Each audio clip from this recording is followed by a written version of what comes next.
Hai, Assalamualaikum semua dan salam sejahtera. Anda bersama dengan saya Dazrin Kamaruddin dalam Temu Ramah VIP Elite Shanghai Business Media.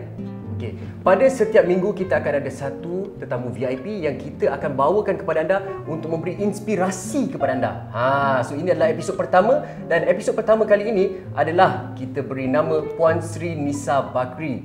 Dan yang terbaru saya dengar cerita dapat award daripada Nona Superwoman Award. Jadi tetamu kita pada minggu ini tidak lain dan tidak bukan adalah Puan Sri Nisa Bakri. Selamat datang ke show kita. Terima kasih Dazrin. Terima kasih juga kerana sudi menerima undangan kita untuk datang untuk kita menyuntik semangat kepada mereka-mereka di luar ni untuk mereka belajar mengorak langkah dalam bidang perniagaan. Masya Allah. Dan Puan Sri Nisa ni sebenarnya saya kenali beliau sebagai mami beliau dah macam mak saya dah. Dan Masya juga beliau nama manjanya kepada orang-orang lain adalah Ibu Nisa. Ibu Nisa, ya. Okey, so sekarang ni kita nak berkenalan sikitlah dengan Puan Sri Nisa ni. Boleh. Okey. Sebelum Puan Sri Nisa masuk dalam dunia kulinari ni, memasak dan sebagainya, Puan Sri Nisa buat apa sebenarnya?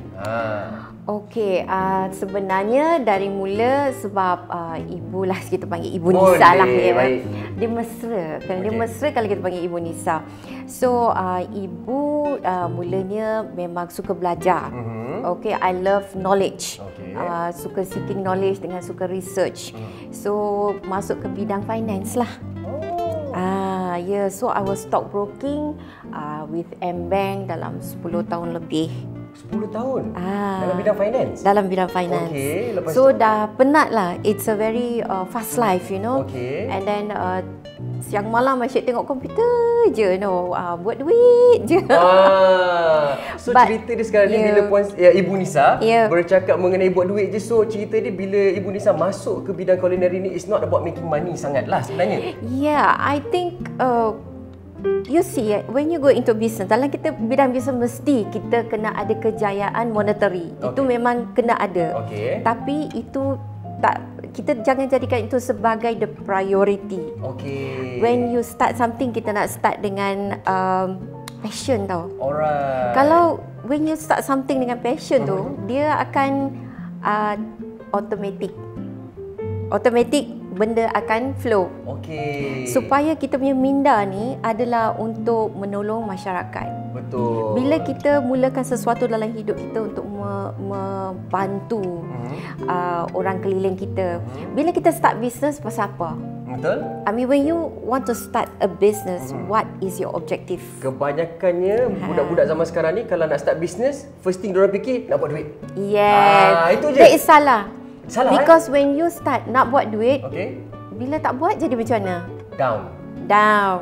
And then kita akan jadi disappointed, kalah, macam rasa gone, tak maulah buat bisnes. Betul. Because objektif tu dari mula tu dah salah. Jadi penonton-penonton di rumah sekarang ni, apa yang Puan Sri Nisa ataupun Ibu Nisa katakan sekarang ni, objektif kita apabila kita mulakan satu perniagaan tu, kita kena betul tetapkan matlamat kita. Buat satu benda yang kita suka, bukan buat kerana duit. Bila buat kerana duit ni, kita cepat down sebab bila kita tak jadikan pendapatan atau menjadikan duit, kita rasa macam kita tak boleh buat. Betul. Simple. Formula dia sangat simple. Objektif kita, misi kita, vision kita, dia kena semua align together. So you must plan. Kita kena ada satu plan bila kita start sesuatu dalam bidang bisnes. So for the young entrepreneurs yang nak masuk ke bidang entrepreneur ni, dalam bidang bisnes ni, kita first kena ada mission kita, vision kita, objektif kita. Kalau benda ni tiga ni dia tak align, kita akan kalah. Along the way you will find, what am I doing? This is not right. Then you will see, you get very confused. But if you start anything because you're so driven for money, you're going to fail. And when you fail, it's not fail money tau. You fail your emotion. You fail your mindset. You fail, you go into depression or you give up. So kita kena matlamat tu apa? When you start business, okay, macam ibu, food. It's always been my passion. Dari kecil, alah, giling lah. Apa tu? Tahu tak yang dulu kena giling batu? Itu tu arwah mama tu dia kan. Kita nak tanya juga kan, macam mana tiba-tiba daripada seorang yang major in finance, dah buat selama 10 tahun, tiba-tiba boleh pergi kepada memasak dan dah masak sampai ke London. Sampai ke London depan berapa ratus orang kan? For 700 people. For fashion shows. For a fashion show. Jadi you have made your mark in London. Yes. Jarang-jarang sekali orang Which dapat. Which is beyond my dream. Betul. Beyond my dream, it was not even in the plan. Why this thing happen is because matlamat kita. Betul. Bila kita pergi, bukan kita terfikir nak, I'm going to go there to make money, I'm going to go there to do this. It is just kita nak.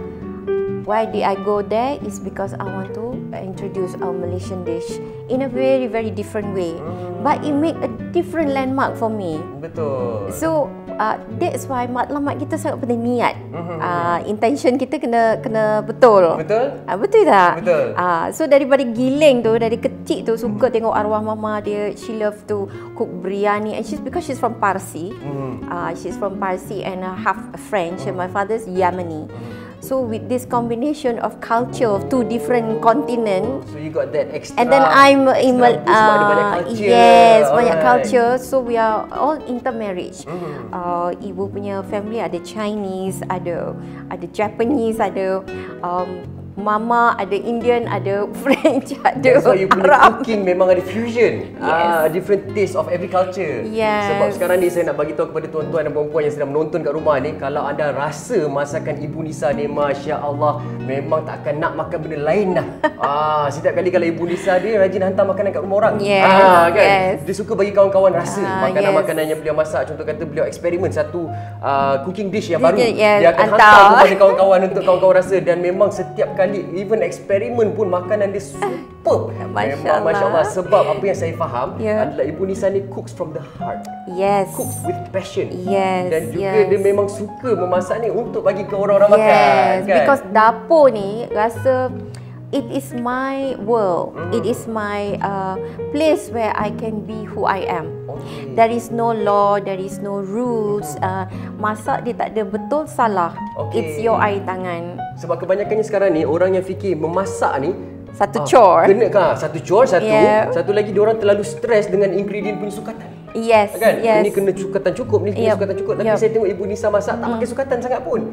It's more about macam you just if you take satu ni kira macam satu sudu lah. So gerak hati. Kita ikut gerak hati. And then garam pun you can, kalau bulan puasa, ibu akan just bau, you smell, and then you know cukup garam ke tak. Bau garam Yes, you can know. Kita boleh tahu. Bila passion tu dah ada and masak tu bukan sebab terpaksa. All this instinct kicks in. Yes, boleh and bau that's garam, the thing with business. When you go into entrepreneurship, kita mulakan satu business, banyak gunakan gerak hati kita. Because kita bergaul dengan orang, kita berjumpa orang, kita nak buat komitmen dengan orang, agreement dengan orang, with the people out there, with you know, you can be suppliers, manufacturers, and even your end customers. All this kita kena ada gerak hati. Kadang-kadang kita tahu tak betul lah, kita tak payah. So follow your gut feel. It doesn't make a mistake. Okay. Kita selalu tak percaya diri kita. Takut. Kalau kita percaya gut feeling kita ni, rasanya macam salah lah, kita kena follow jangan sangka baik, kena sangka baik.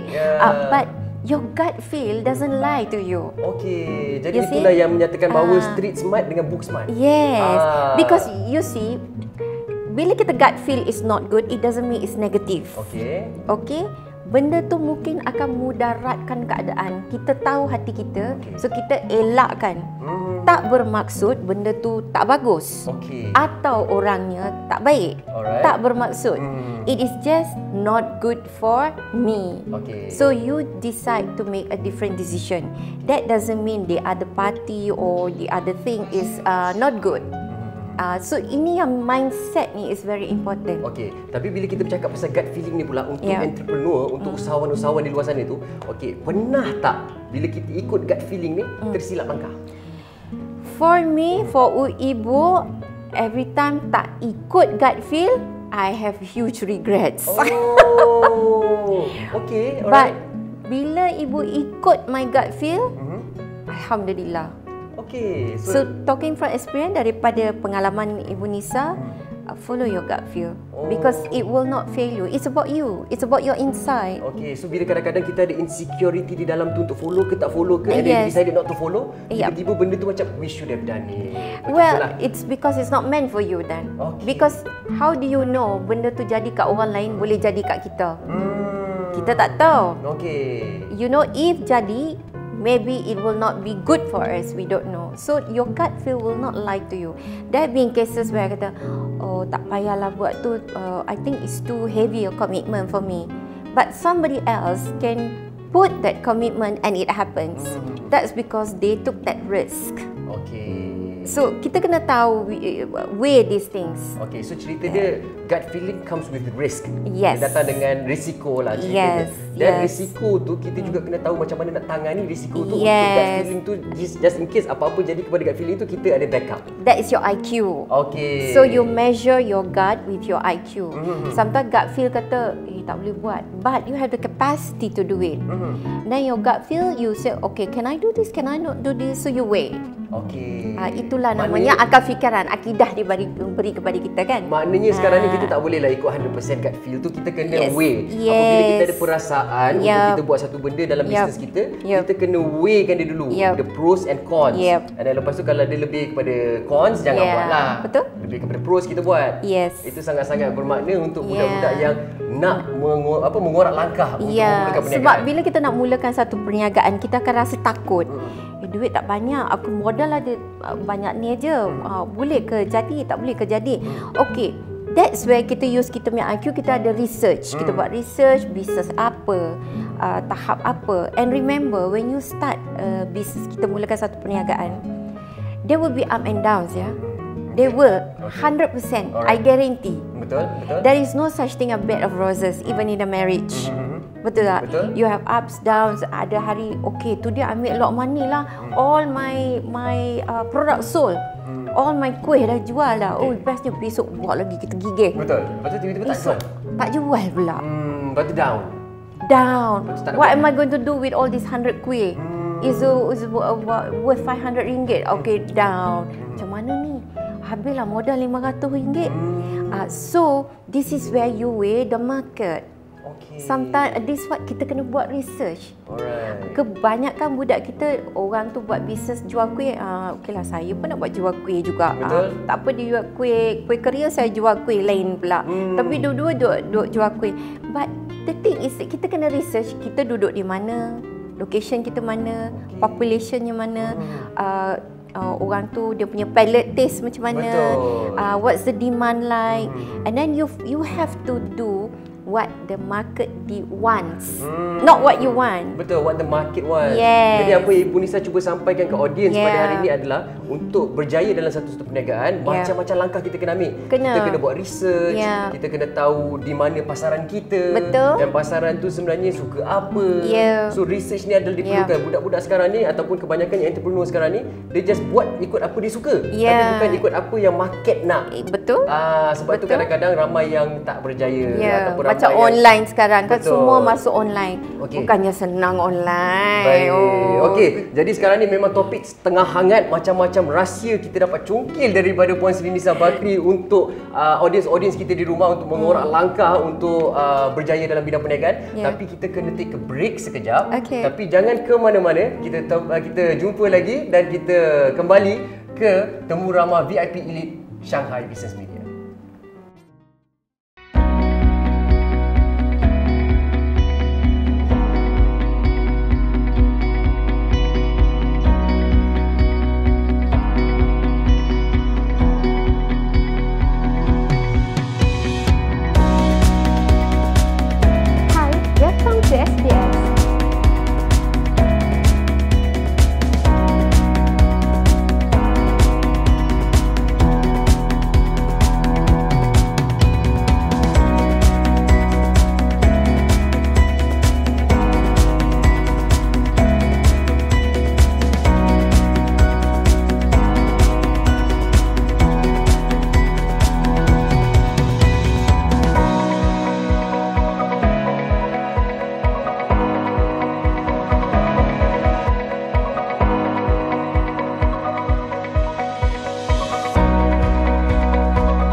Okey, Assalamualaikum semua. Terima kasih kerana anda masih bersama dengan temu ramah VIP Elite Shanghai Business Media, dan tetamu kita pada minggu ini adalah Puan Sri Nisa Bakri ataupun lebih mesra dikenali sebagai Ibu Nisa.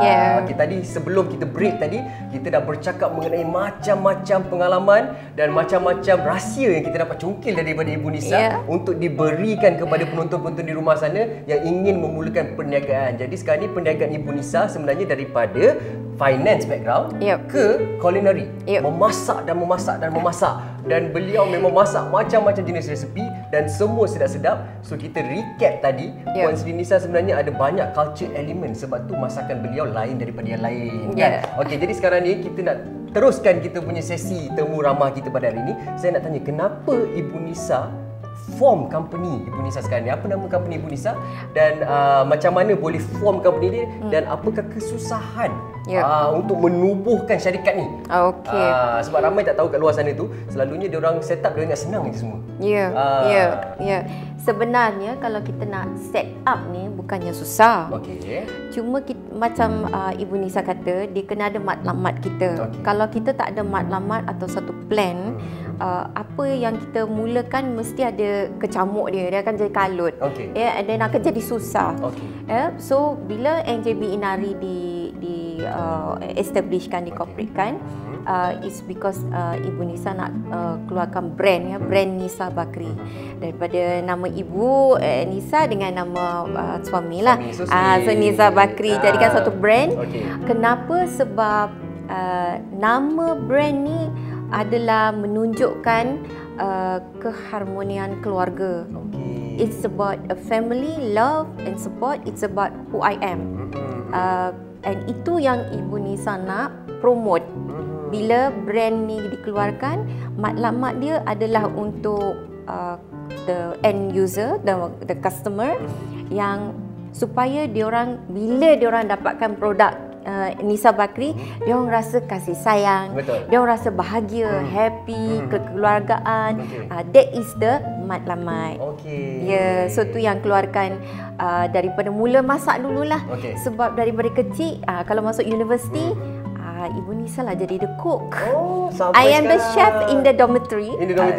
Okey, bila Ibu Nisa bercakap pasal I am a chef ni, sebenarnya yang paling best, Ibu Nisa juga ada satu buku tau. Ramai juga yang dah mengikuti buku beliau. Betul. Okey, buku beliau tajuknya adalah I'm Not a Chef. Tapi beliau adalah seorang chef pada saya yang sangat-sangat sedap masakannya. Kenapa title buku tu I'm Not a Chef? Okay, because when you're a cook, you're a better chef. Macam tu sebab bila kita tukar masak lah, contoh kita masak dengan ikut rasa. Sebab kalau chef ni, dia orang punya gambaran chef tu lain. Kalau macam Dezrin, kalau tengok chef, chef semuanya precise, perfect buat ini jadi So bagi ibu untuk reach to the public is, Ibu Nisa nak mesra dengan the public, the audience. If I say I'm a chef, how is she a chef? But if I say I'm not a chef, lain, sebab Ibu Nisa suka masak. Macam punya apa resipi dia, apa ni. So kita rasa mesra. Kita rapatkan diri daripada audience kita. So that's how I go into the market. Jadi sejak bila Ibu Nisa mula mengorak langkah untuk buat memasak ni satu kerjaya yang profesional? Macam tu. Soalannya bagus tu. Sebab kita tak tahu juga kan bila Ibu Nisa start ni kan. 2015 establish buku masak keluar. Secara tak langsung Ibu Nisa tak terfikir pun to go into this culinary world. It's never been there because Ibu Nisa kata okeylah, kita relax ajalah, duduk rumah, masak, enjoy dengan kawan, entertain. But Nona called me after the book was published and launched by Tan Sri Rafida Aziz and Chef Wan. Datuk Chef Wan yang banyak memberi support. So lepas tu Nona telefon saya, kata nak keluar dalam dia punya Nona TV3 10 segmen. Okeylah, buatlah. Buat. After that Astro call. Lepas tu Brunei pula dijemput. So I came out in Brunei TV sampai pagi. First time ever in my life, Ibu Nisa masak live live. First time First time in entire life on front of a TV channel live in Brunei. Sampai pagi, tak lupa lagi pukul 8 pagi masak. Bukan masak, buat salad kacang boto dengan orange. Alright. So itu first time. And from that it just didn't stop. Alhamdulillah. Things just benda macam dia menjadi, dijemput. And then Nona awarded me with 2015 the most inspiring. So Ibu Nisa macam nak sit back and relax macam tak boleh, ada dapat je. Dapat call lagi. Bila duduk rumah, okeylah, relax lah, tak payahlah buat apa. That's when I have to start the company. Because I kata tak bolehlah masak macam Ibu Nisa, keluarkan base. Itu yang keluarkan ready to cook. Betul. Supaya nak senang. So came out, so it's step by step. It just So cerita dia sekarang ni memang tak dirancang sebenarnya untuk masuk dan menjadikan satu profession lah, menjadi satu culinary chef dan sebagainya kan. Tapi sekarang ni selepas keluarkan buku, betul, Puan Siti Nisa keluarkan, di sanalah rezekinya mula. Ibu Nisa keluarkan pula paste. Paste kan, dan paste tu memang sangat-sangat mudah untuk kita gunakan. Memang sangat sedap. Saya pun dah jadi permanent customer dan klien untuk Ibu Nisa ni kan. Okey, jadi sekarang ni saya nak tanya Ibu Nisa, zaman-zaman COVID ni, apakah kesusahan dan kepayahan yang dihadapi oleh bisnes Ibu Nisa? Bagus soalannya. Memang semua orang pun tanya ya. Memang banyak bisnes kita sebab bila dah bermula, dah tubuhkan syarikat semua kan, semuanya running very well, alhamdulillah. Dia menaik lagi pun bisnes kita dalam bidang makanan. So banyak yang kita kena jaga food grade, food rules and laws and terms and all that. So when COVID came, I lost all the macam conference, kita buat catering, gourmet catering, private event, semua tu gone. Like overnight. Kan. Tapi apa yang saya faham mengenai Ibu Nisa ni kan, saya faham apa mengenai Ibu Nisa ni dia terduduk betul sekejap je dia akan terduduk. Lepas tu dia akan always find other ways untuk rise back up. Jadi cara Ibu Nisa menangani pandemik COVID ni macam mana? Ya, kita dah tahu selama ni memang bisnes kita going well. Lepas tu pandemik COVID ni hit, memang kebanyakannya bisnes dekat Malaysia ni memang banyak yang tutup kan. So macam mana Ibu Nisa tangani masalah pandemik COVID ni? Apakah langkah-langkah yang Ibu Nisa buat untuk menjaga perniagaan Ibu Nisa? First of course terduduk, macam tak tahu nak buat apa, di mana kita nak mulakan perniagaan. And for me the most important thing is my staff. Sebab alhamdulillah Ibu Nisa ada staff-staff yang sangat-sangat bagus, banyak membantu. So macam ni lah, mungkin Allah nak beri kita satu penyedaran so jangan terlalu selesa. So mungkin itulah salah satu peringatan. So what I did, I shifted the whole business. Kita pergi ke memberi, giving. Ibu Nisa suka masak. So masaklah. Selalu masak untuk orang, macam conference tu semua. Fine. Itu business. Now people out there is having problem. Betul. Frontliners are fighting for their life for us. Betul. Police are standing there and sacrificing their families for us. Right? And dalam Ibu Nisa punya suami, polis juga. So benda-benda ni semua menyedarkan kita. So cerita dekat suami lah, kata I think I want to go out there and just help. Kita just start giving. And then Ibu Nisa mula dari situ. Alhamdulillah 2019 business sale memang lagi baik daripada 2018. Jadi itulah apa yang orang cakap selama ni. Dia kata sebab Ibu Nisa ni salah satu trait dia adalah dia memang suka memberi. She's a very very giving person. Dia tak fikirkan keuntungan sangat, dia fikir lebih kepada nak membantu orang. Jadi apa yang orang cakap tu betul. Apabila kita banyak membantu orang dan kita banyak memberi sumbangan kepada orang, orang lain pun datang.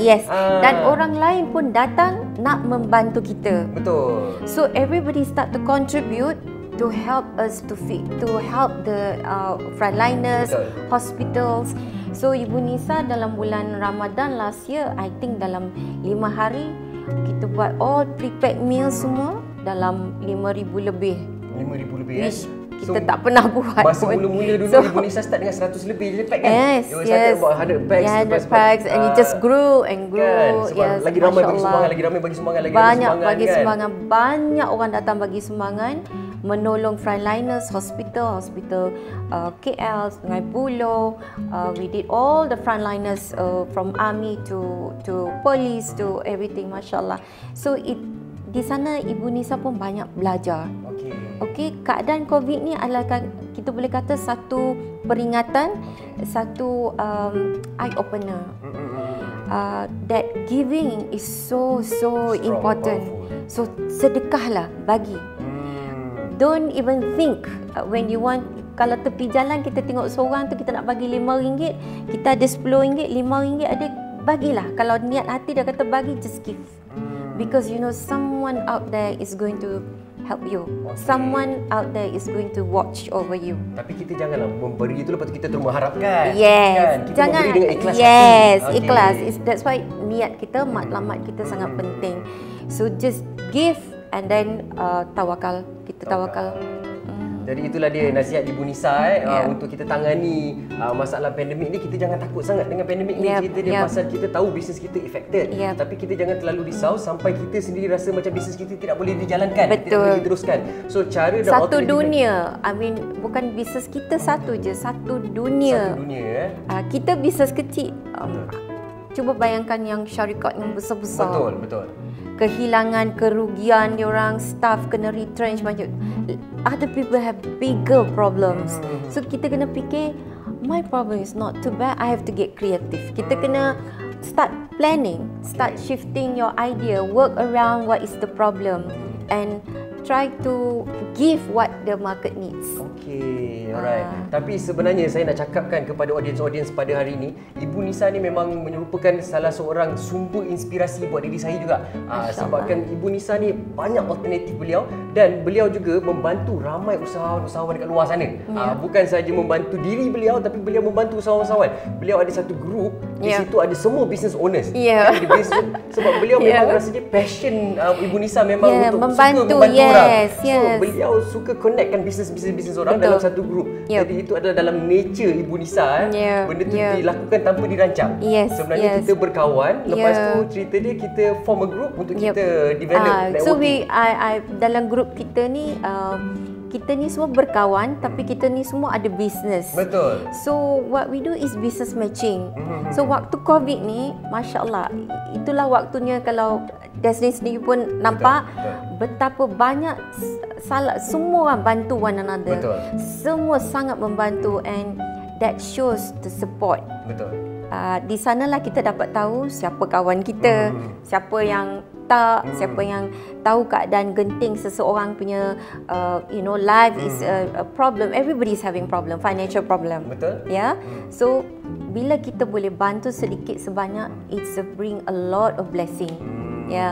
Jadi apa Ibu Nisa cuba sampaikan sekarang ni sebenarnya during this pandemic COVID ni yang sedang melanda satu dunia ni, memang semua orang mengalami hardship dalam bisnes diorang. Jadi apa yang kita perlukan, kita tak boleh stand alone. Kita kena saling bantu-membantu each other untuk kita support kita punya businesses to grow. Itu adalah jadi satu keperluan sekarang. It's a necessity. It's not just tolonglah bantu I know. Kalau orang tu minta bantuan, take it seriously. Betul. Memang dia perlu dibantu. Alright. So memang sangat-sangat pada saya memang hari ini punya topik memang tetamu yang betul lah kita panggil. Sebabkan kita punya rancangan kita hari ini memang tujuan utama dia adalah untuk menyuntik semangat ataupun memberi sumber inspirasi kepada orang-orang yang nak memulakan perniagaan dan juga kadang-kadang nak tahu rahsia selok-belok macam mana perniagaan tu dijalankan. Kadang-kadang diorang rasa macam mulakan perniagaan ni satu benda yang senang, tapi diorang tak fikir matlamat dia macam mana. Dia tak ada objektif, dia tak ada vision. Macam Ibu Nisa kata, jangan kita mulakan perniagaan disebabkan duit semata-mata. Kita mulakan satu bisnes yang kita ada passion. Barulah bisnes tu boleh pergi jauh. Sebab kalau kita suka sesuatu, kita akan buat. Kalau dia susah, kita still akan buat. If you don't like something, will you want to continue? Kita malas nak pergi kerja. I don't like this desk job. it's so boring because kita tak ada rasa hati nak bangun pagi, nak pergi kerja, nak buat ni, nak produce ni, nak ni. So we don't have the motivation. We don't have the determination. All feeling ni sangat penting dalam seorang manusia tau.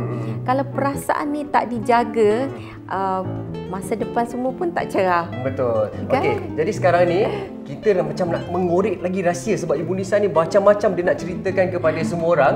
Okey, ada tak kata-kata akhir daripada Ibu Nisa untuk mereka-mereka di luar sana tu untuk mengorak langkah dalam perniagaan, ataupun ada nasihat tak bagi mereka yang nak mulakan perniagaan ataupun perniagaan tengah down ke, bagi nasihat sikit untuk mereka. Okey. Number one, just ingat ya, even an idiot with a plan can win you who is without a plan. Even if you're so smart, but if you don't have a plan, even an idiot with a plan can win.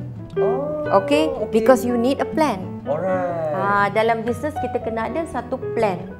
Kedua, matlamat sangat penting ya. Matlamat, your mission and your vision. Ketiga, yang sangat-sangat penting, you start the race. You start the business, that's your race. Finish it.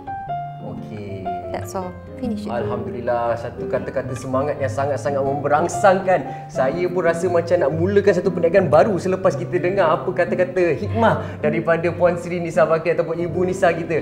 Jadi Ibu Nisa, terima kasih sangat-sangat kerana sudi terima undangan kita di Shanghai Terima Business kasih Media. Dazrin. Saya sangat bangga hati dapat dijemput oleh SBS untuk datang ke sini hari ini, interview saya pasal entrepreneurship for the young entrepreneurs. Betul. Jadi kita akan ketemu lagi pada minggu hadapan, episod yang akan datang dengan tetamu yang lain, mempunyai perniagaan yang lain. Jadi terima kasih kerana sudi menonton Temu Ramah VIP Elite bersama dengan Shanghai Business Media. Assalamualaikum.